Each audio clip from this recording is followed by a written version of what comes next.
وعباد الرحمن الذين يمشون على الأرض هونا وإذا خاطبهم الجاهلون قالوا سلاما. A Muslim is somebody who prays in the masjid, and then when the time for salah is over, he goes out in the world and works. And he studies hard. And he does his best in whatever field he's in. And if he doesn't feel good in the field that he's in, he finds somewhere else where he does good, where he feels, you know what, I'm giving back. I'm realizing my potential. A Muslim is not somebody who does not value this world.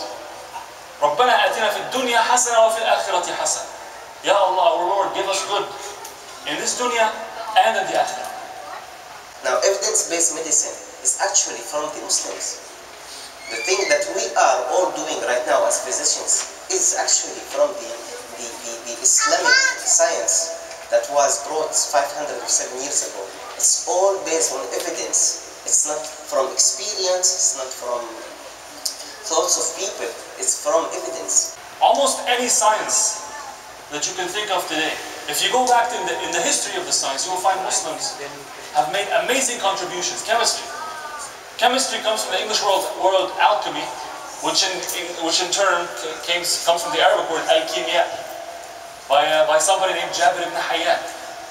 This is a man who made amazing contributions to chemistry. He made it a science rather than something that's based on astrology.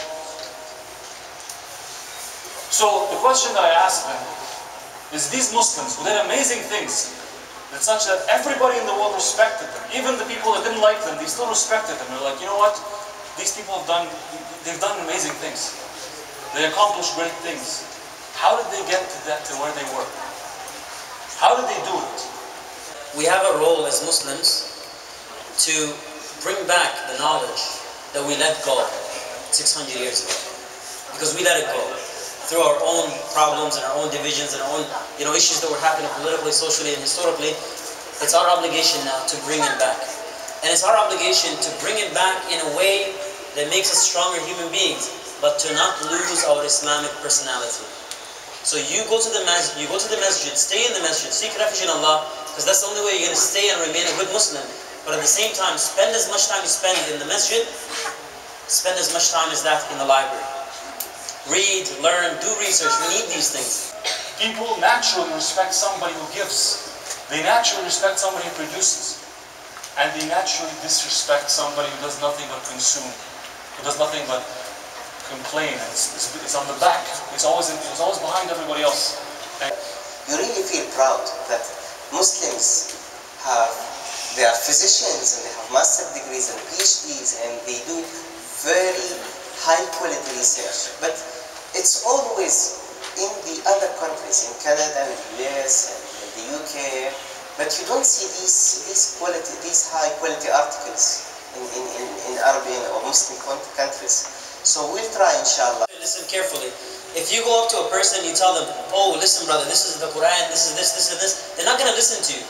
But if you are a neurosurgeon and you are holding that in your hand and you're operating in the surgery room, and the person, after you're done, says thank you and asks you, what is your name, or he wants to know more about you, hand him the Quran and say, this is who I am. This is what made me the neurosurgeon I am today. And when a Muslim understands this message and he balances his spiritual side and the material side, and he works hard on both, only then, inshallah, can you see another golden age of Islam. Only then will you be able to see Muslims contributing. Muslims, instead of consuming, they actually produce. Only then will you see Muslims actually creating the things that everybody else wants. من يتهون صعود الجبال دام طول الدهر في الحفر.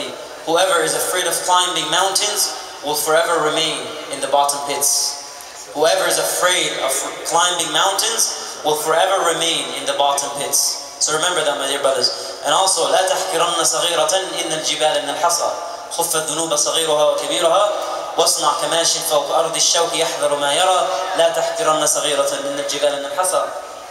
There was a tabi'i, he used to say, إني لأعلم متى يستجاب الدعاء, that I know exactly when Allah subhanahu wa ta'ala answers our prayers.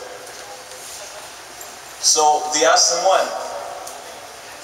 His answer was عندما تهتز الأيدي ويخفق القلب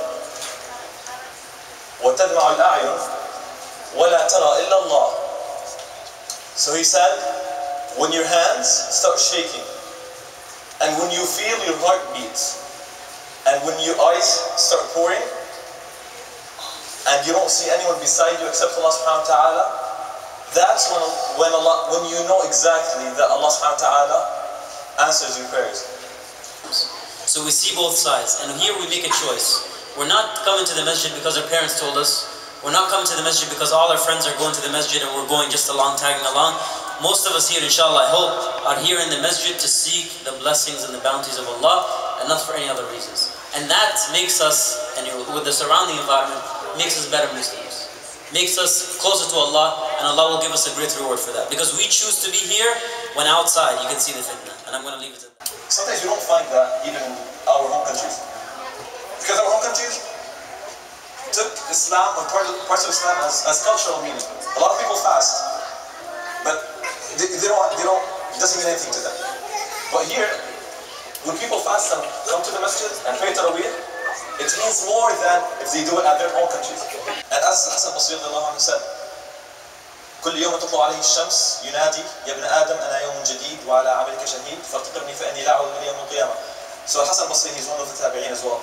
He used to say, whenever sunrise, every day that day calls upon us. Ya ibn Adam, he's calling on us humans. I'm a new day, and I witness every action you do. So make use of me, because I don't come back until the day of judgment. خير الأعمال إلى الله أدومها وإن قل. The best deeds for Allah subhanahu wa ta'ala are the ones that are sustainable, even if they're little. So I realized I started to do something, and that is adding something new every day. Whether it's ibadah, whether it's a new piece of information. This makes life more interesting, and makes you not into that materialistic loop as well. A Muslim must be successful. A real Muslim must be successful dunya and akhirah. And to each of us here today, we must ask ourselves, why are we here? وَمَا خَلَقْتُ الْجِنَّ وَالْإِنسَ إِلَّا لِيَعْبُدُونَ. Allah subhanahu wa ta'ala tells us, I have not created jinn and mankind except to worship Him. But He also says, وَإِذْ قَالَ رَبُّكَ لِلْمَلَائِكَةِ إِنِّي جَاعِلٌ فِي الْأَرْضِ خَلِيفَةً. And as your Lord said to the angels, I am making a khalifa, a vicegerent on the earth. What is a khalifa? It is somebody who acts on behalf of you. But استعمركم فيها. What does استعمركم فيها mean? He made you build on this earth. So we understand from these different verses that we have two main purposes. You worship Allah subhanahu wa ta'ala, and at the same time you build on this earth.